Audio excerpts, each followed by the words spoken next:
Good morning. Looks like there's a little bit of moisture working its way out of the bin with the help of that fan that's running on that last load of beans we put in yesterday that were a little closer to edamame than harvest maturity. Of course, the pigeons are already scrounging around this morning looking for their next freebie meal. I'll have to take care of them off camera. Anyways, we got a big change coming today. We had to make a little bit of a switch in management because we're out of dry beans. My professional opinion is that we do have a good swath of beans that'll cut in another few days, but we got to find something to do in the meantime. Almost painful. These soybeans are all so close to harvesting, just not quite there yet. Dad and I've talked over the game plan a little bit.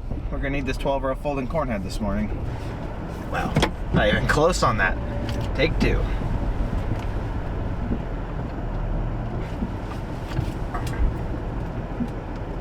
I was not around when Dad unhooked this corn head, and for some reason he lifted the jack stands all the way up. He must not realize that those jack stands are there because of the stock stompers. These stompers right here are sitting on the tongue of the head cart. I'm not sure that I'd be comfortable taking that down the road, especially making a right turn, or sorry, a left turn, because when that comes around, those are going to drop in and then the tongue's not going to straighten back out. Okay, I think we've got two options here. Both of them require using the S670 to pick it up. We're either going to need to fold the corn head and sit it back on the trailer, which is a possibility, or just pick it up and put the jack stands down a little bit.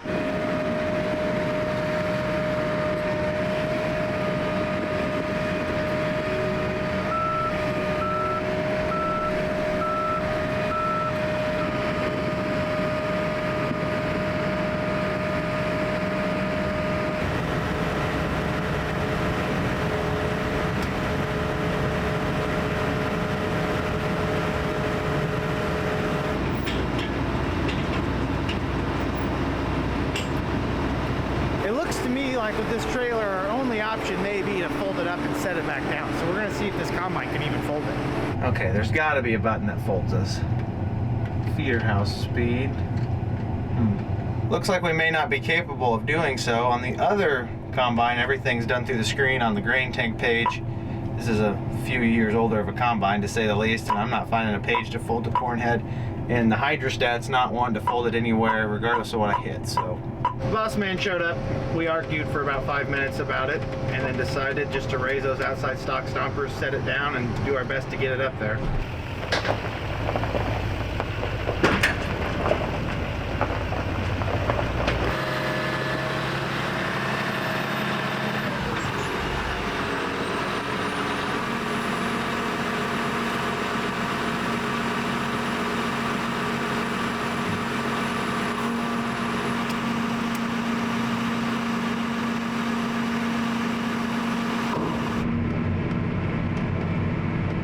No beans to cut, we turn back to corn. Dad and I ear tested this last night at 16.5% moisture, so it's probably going to run through the combine at 17.5 to 18% if I had to guess, which is perfect for commercial storage.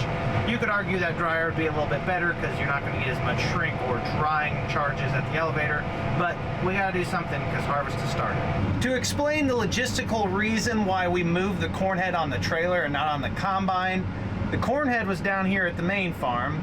The combine was up here at this farm that we tried cutting last night and it was too wet. We figured it made more sense to bring the corn head to the combine on the trailer than it did to bring the combine 6 miles back down home and then back up to this field. So that's the reason for that. That's part of the reason we have the trailer, is for that flexibility, and it's also for storage. We're gonna try and pick this corn right here. It is 109-day Pioneer corn. I've got high expectations because this is really good dirt and it caught some good rains. I'll let you know at the end of the field how it does.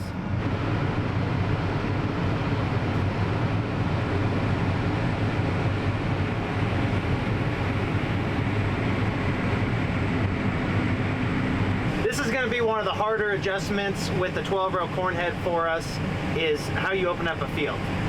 With two combines, you get a little more flexibility because one can kind of leapfrog around the other. With this 12-row, we're going to have to do a lot of stopping on that first pass and then try and figure out the optimal way to come back around the other way and keep harvesting without stopping all the time.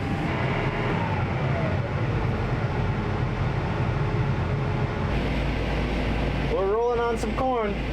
First load came in from the elevator at a little over 16%, which is about what you want. So we're going to keep the hammer down. Already had our first issue with the corn head. Dad's got a John Deere tech out here from Alliance Tractor. The row sense is not wanting to hold the row properly, so they're looking at that right now. I guess that fixed it because he sent the mechanic on his way. They just had to bend the row sense feelers in a little bit. They didn't come correct from the factory or something like that. Supposedly it's a common issue. I know, we almost had a travesty on our hands. Dad might have had to steer the combine while he picked corn. I can't talk, I'm not steering the grain cart right now.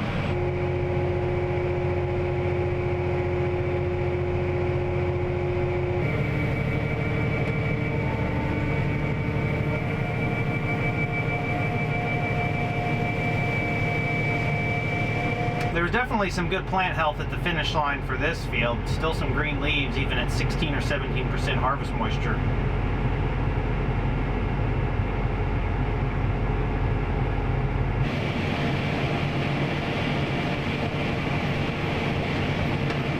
This is a busy little area with a lot of John Deere equipment. We're picking corn here to the northwest. There's another John Deere combine picking corn across the road to the south. And then another John Deere combine and grain cart tractor went by that's cutting beans to the southeast.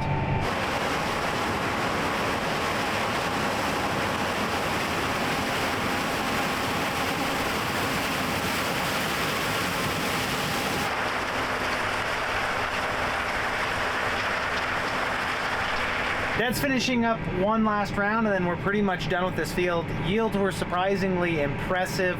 I'll tabulate that here through Libra Cart when we're all settled out. The infamous passive shame.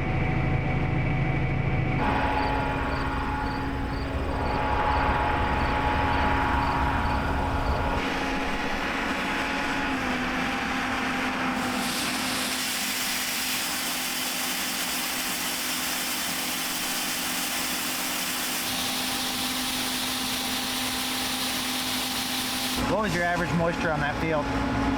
17.3 is what my monitor says. 17.3 or 16.3? 7.37. Copy that.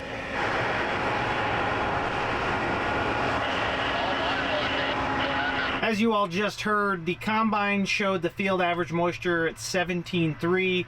Truck drivers over the scales at the elevator said they haven't had a single load test over 17. For our wet bushel to dry bushel calculation, we'll just use 17% to make it. What do you have on there, Andy? We're gonna sit here and wait on the last truck so we can get this off. Dad's gonna head over south of those two combines I pointed out earlier. We've got another good field of corn that we're gonna at least see what the moisture is. We're not sure if it's dry enough to take to commercial storage without getting a hefty dock. This is an ear of the corn we just picked. It is Pioneer 0953. It's double stack corn, so it does not have the third trait. On top of this farm being almost entirely super productive black dirt, we've got 35 to 36,000 ears like this across the field. I'm sure there's better ones and worse ones, but this is just one I found on the ground.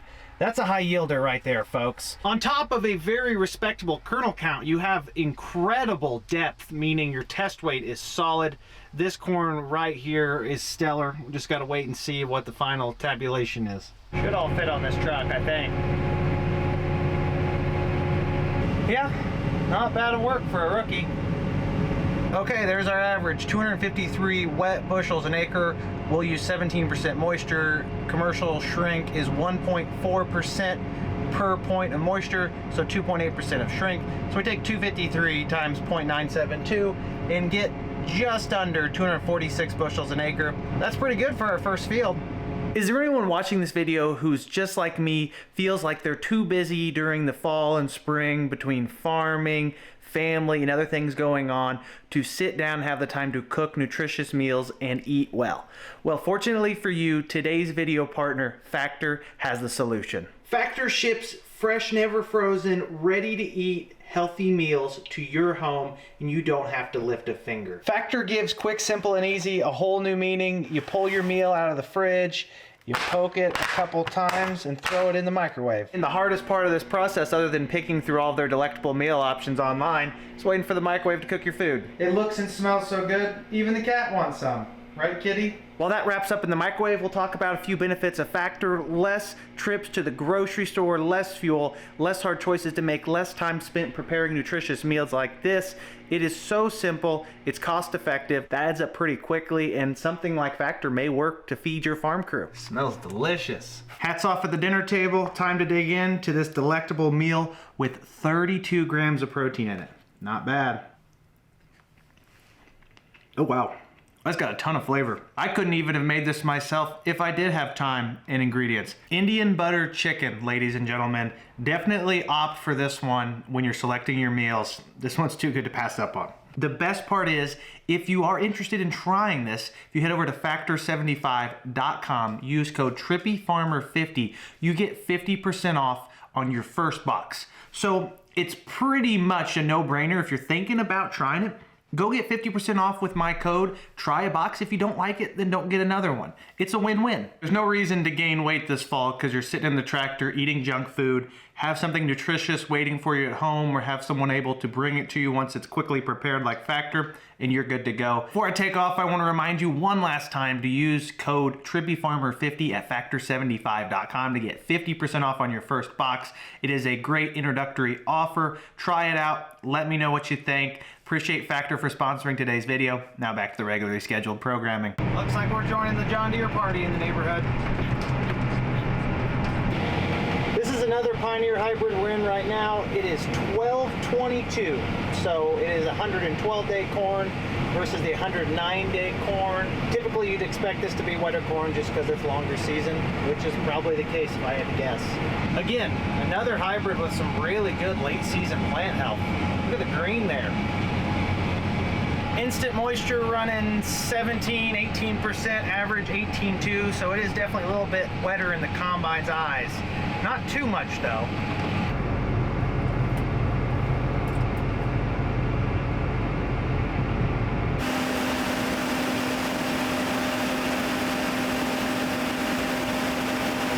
Yeah, I'm not quite sure this one was in the training video I watched. Gotta do what you gotta do, I guess.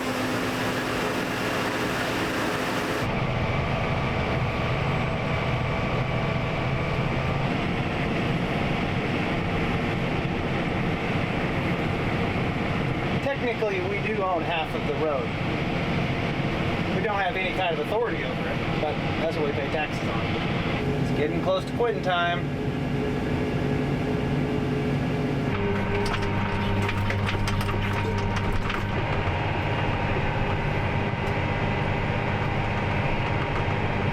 The surprising development so far this evening is that this corn is actually drier than the last field, which doesn't make sense. The yield's off a little bit, but I'm not going to speculate on that based on the combine monitor alone. We'll see what the scales say in the elevator when it's all said and done. We're taking off for the night. It's Saturday, about 7 o'clock. No reason to really burn the midnight oil, especially because we've already started harvest 4 or 5 days earlier than we normally would. No reason to stress ourselves out or drain ourselves too quickly, especially with no rain in the forecast. Probably going to be a pretty easy fall. Anyways, that's going to be it for us. As always, I greatly appreciate every single one of you continuing to tune in and support the channel. I'll catch you all in the next episode. Until then, make sure you like the video if you enjoyed it, subscribe if you want to see more, and comment down below if you have any questions. You know I love to talk about farming. Have a great day, everyone. Peace!